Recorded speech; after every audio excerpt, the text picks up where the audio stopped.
समाचार पहुंचा दिया, मेरा पुत्र आ रहा है, इसकी परीक्षा ले लेना। जनक जी के द्वार पर पहुंचे, जनक जी ने द्वार वालों से कह दिया, अब देखिए ऐसा विचित्र था, जरा भी क्रोध नहीं आया उनके चेहरे पर, मुस्कुराई। वही तो महात्मा है। अब जनक जी महाराज ने अपने सैनिकों से कहा, जाकर देखो तो सही जी महाराज के चेहरे पे क्रोध आया है या नहीं।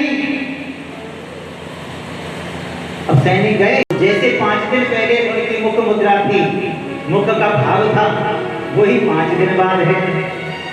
उनके मुख के भावों में कोई भी परिवर्तन नहीं आया कि महाराज हम तो 5 दिन पहले जैसे छोड़कर आए थे वैसे ही खड़े हुए थे। महाराज रोने लगे, उनके आंखों में से अश्रुधारा बह निकली, सोचने लगे मैंने बड़ा अपराध किया है, मैंने बड़ा पाप किया है, मैं क्या कर सकता हूं। द्वार पर गए, सुखदेव जी ने कहा मैं व्यास जी का पुत्र हूं, आपसे वेदांत पढ़ना चाहता हूं। महाराज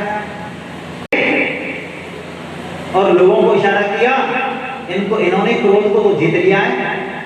5 दिन धूप में खड़े रहे लेकिन जरा भी क्रोध नहीं आया है।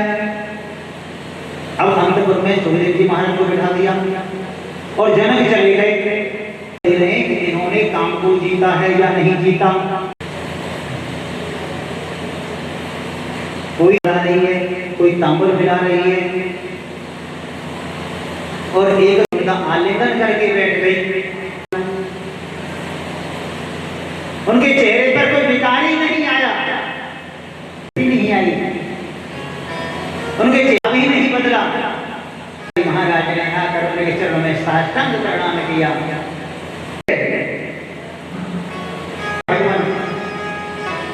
बहुत बड़ा अपराध हुआ है मुझसे, इसलिए मुझे ऐसा अपराध करना पड़ा। अरे मैं आपको क्या वेदांत पढ़ाऊंगा, आप तो स्वयं वेदांत स्वरूप हैं। अरे आप तो वेदांत के साक्षात हस्ताक्षर हैं। प्रचार कर दिया कि काम और क्रोध दोनों देव जी ने ब्रह्मा की दृष्टि में केवल जिन्होंने काम को जीता, और दूसरा कोई इस सृष्टि में एक दो लोग में कोई नहीं हुआ।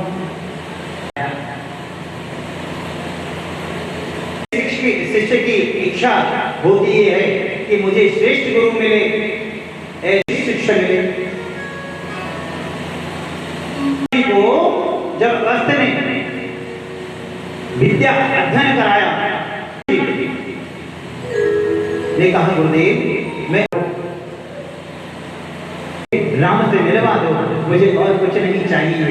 जैसा तपस्वी शिष्य मिलना परम सौभाग्य की बात है। इसलिए जब सुतीक्षण जी के आश्रम पर मेरे रघुवर भगवान आए तो सुतीक्षण जी उन्हें अगस्त मुनि के आश्रम पर ले जाकर गुरुदेव को श्री राम का दर्शन कराया।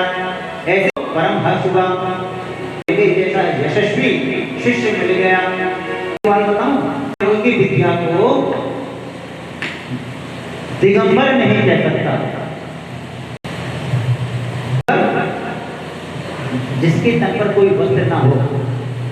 महाराज को कौपीन पहनाई, दिगंबर जरूर है लेकिन ऐसे दिगंबर नहीं है। अब तो कौपीन पहनते हैं। और व्यास जी ने सुखदेव जी को श्रीमद् भागवत कथा का अध्ययन कराया।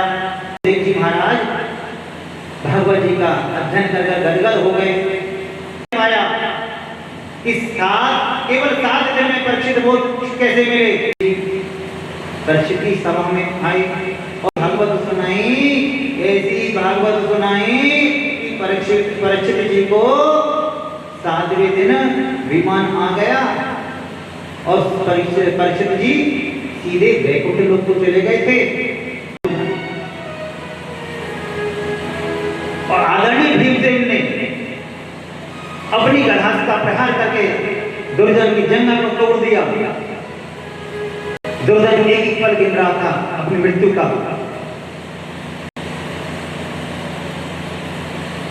ऐसी उसकी परिस्थिति बन गई। दुर्योधन पड़ा है गुरुदेव श्री अश्वत्थामा, कौरवों के गुरुदेव के जो पुत्र हैं अश्वत्थामा, कहा मित्र तुम्हारी ये दुर्गा जी किसने की, वो तोड़ा किसने किया ये तुम्हारे साथ दुर्व्यवहार। दुर्योधन ने कहा मित्र मुझे 5 पांडव आकर मार गए और तुम उन 5 पांडवों को मार कर आओ तो तुम्हें मैं अपना मित्र समझूंगा। कौन सी बड़ी बात है, समझो हो गई, समझो मारे गए। जागोरा के साइया मार सके ना कोई, बाल न भर सके जो जग देवी हो। उन्हें कोई मान सकता है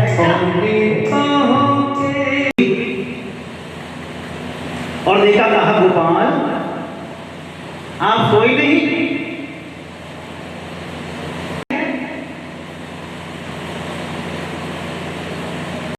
अरे जिसकी डोर स्वयं कृष्ण के हाथ में है चाहेंगे, हमें क्या चिंता है। लेकिन कृष्ण कहते हैं कि मैं कहता हूं तुम्हें इस स्थान पर नहीं सोना चाहिए। 5 पुत्रों को वहीं पर बुला देते हैं। अब अश्वत्थामा ने उन 5 पुत्रों को अंदर मार दिया और मैंने 5 पांडवों को मार दिया और उनके सिर मैं तुम्हें दिखाने के लिए लेके आया हूं। 5 तो बिल्कुल खत्म हो गया, वो मृत्यु को प्राप्त हो गया। 5 ही तो बचे थे, इनको भी तुमने मार दिया। रोते पर गिर पड़ा और उसके प्राण पकड़े हो गए कि मैंने क्या बिगाड़ा था तुम्हारा, मेरे पितरों ने क्या बिगाड़ा था। अश्वत्थामा क्यों मार दिया मेरे पितरों को। दे रही है, अरे दुष्ट अश्वत्थामा इतने बड़ा पाप क्यों किया तुमने। इसको देने के लिए नर और नारी वहां आ गए। राम राम राम कैसे कर्म किया है, ऐसा पाप किया है। बाण चला लिया और बोला देवी द्रौपदी मैं तुम्हारे पुत्रों को मारने वालों को छोड़ूंगा नहीं। कांडी धनुष लेकर उसको मारने के लिए दौड़े।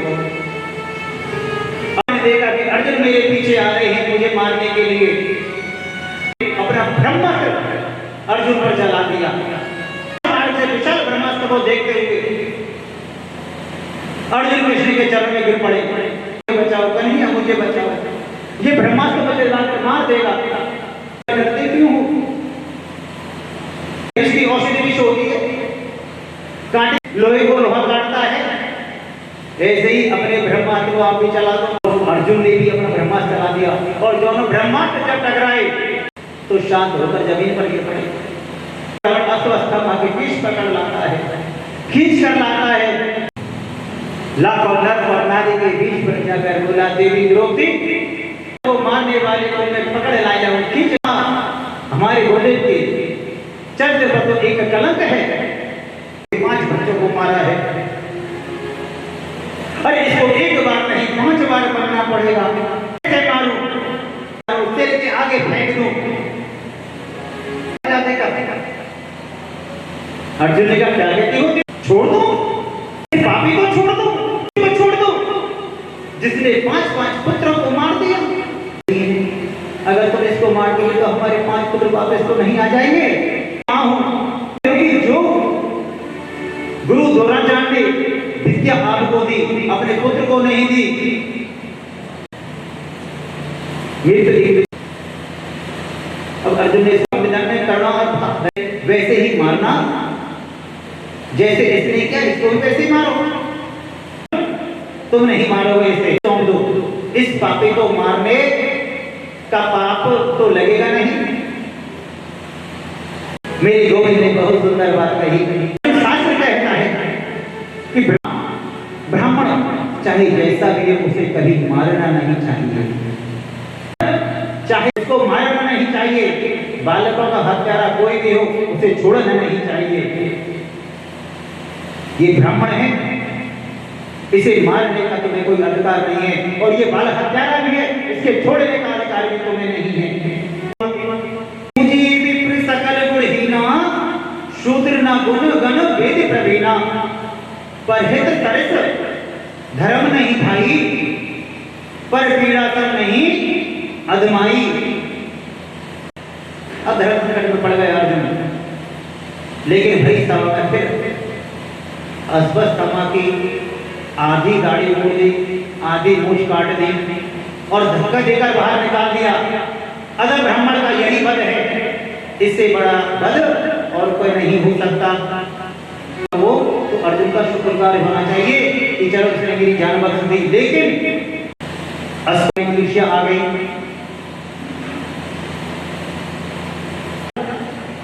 अभिमन्यु की मृत्यु के समय में उसकी पत्नी गर्भवती है, उसे 9 गर्भवत है। तो शिशु को मार देता हूं तो पांडवों का बच्चे भी निवास हो जाएगा। अब बस माना, और जब ईर्ष्या हो जाती है ना तो भला भला। अब गर्भवत शिशु को मारने के लिए चला दिया।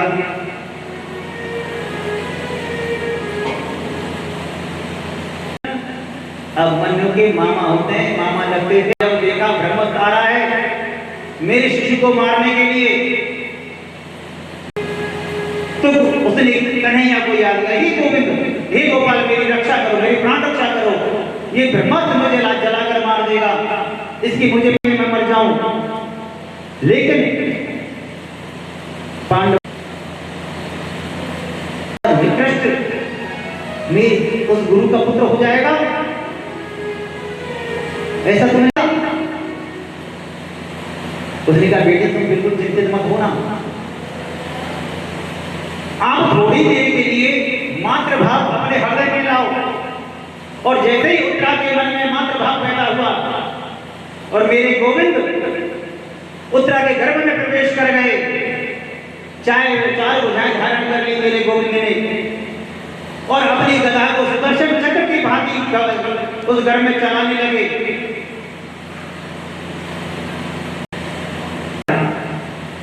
गर्भस्थ शिशु की प्राण रक्षा मेरे गोविंद ने की। अब एक रूप में तो बाहर खड़े हैं और एक अंदर उस नन्हे जीव की प्राण रक्षा कर रहे हैं। कहते बेटी तेरे को कोई चिंता तो नहीं है? उत्तरा कहते नहीं नहीं, मैं तो बड़ा स्वस्थ महसूस कर रही हूँ। भगवान के सामने किसी जीव की चालाकी नहीं चलती, वैसे ही भक्तों के सामने भगवान की चालाकी नहीं चलती। सब समझ गए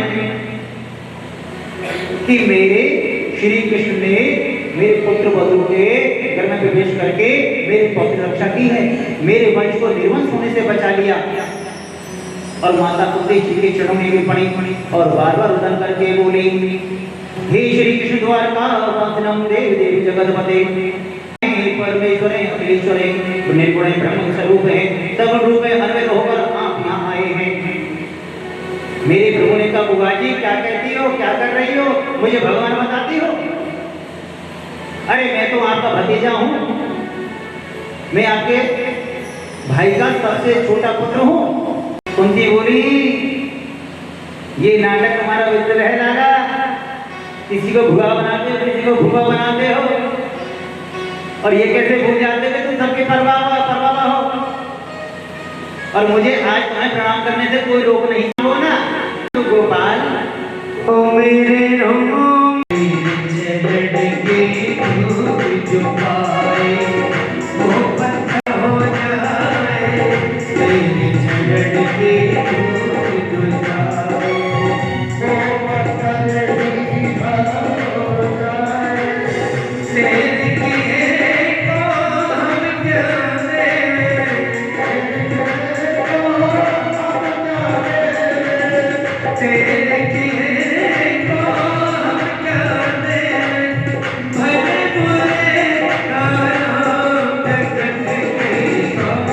हे अंतर्यामी मैं तुझसे क्या मांगू,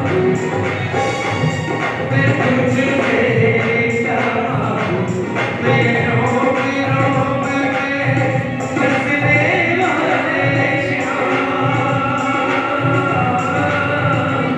मैं रोम रोम में बसने वाले श्याम, जगत के स्वामी हे अंतर्यामी मैं तुझसे क्या मांगू, मैं तुझसे क्या मांगू, मैं तुझसे क्या मांगू। विपत्ति आए, एक विपत्ति दूर ना हो और दूसरी विपत्ति आ जाए, दुख पर दुख मेरे जीवन में आए, अब तो भगवान सोचना पड़ गए, कन्हैया सोचना पड़ गए कि भुआ तुमने क्या मांग लिया, ऐसे इतनी दुखी हो और तुम सुख तुम्हें नहीं दे सकता। अरे तुम अपने जीवन में एक नजर डालकर देखो, तुमने सुख कहां पाया, अपने जीवन में सुख कहां देखा। हुआ मथुरा में सूरसेन जी के यहाँ कुंती भोज राजा के यहाँ चली गई, राजा भोज ने अपना नाम दिया और कुंती रख दिया, भोगे हैं। और जब किशोरावस्था में कुंती का विवाह हो गया, विवाह में तो एक ऐसे पुरुष से जन्म से क्रिया के रोग से ग्रस्त थे कि भगवान के चिंतन के बिना अगर एक मिनट भी निकल गया तो उसके लिए पश्चाताप करो, दुख करो कि मेरा ये समय व्यर्थ क्यों निकला, कि माता कुंती ने दुख इसलिए मांगा कि अगर दुख नहीं आता तो मैं तुम्हारी याद कैसे करती। दुख आया तभी तो गोपाल आए, तुमने मेरी अगर रक्षा के लिए हमें दर्शन दिया, बुआ अब मैं तुम्हें दुख नहीं दे सकता। बुआ बोली ये जो हमारी तुम्हारी इतने की डोरी है ना, इसको तोड़ दो। पत्नी मेरा बेटा, देखिए हम लोग अपनी पत्नी बेटा को लेकर द्रौपदी के साथ लेकर भीष्म पितामह के पास गए। अरे रोम रोम में जिनके बाण छिड़े हुए हैं, सारा शरीर छल और बाणों से छिद रहा है, एक हाथ से रक्त बह रहा है। गोविंद को देखा तो उनके नेत्रों से आंसू बह चले, बोले मेरे मृत्यु को सुधारने हेतु मेरे कन्हैया साक्षात आ रहे हैं।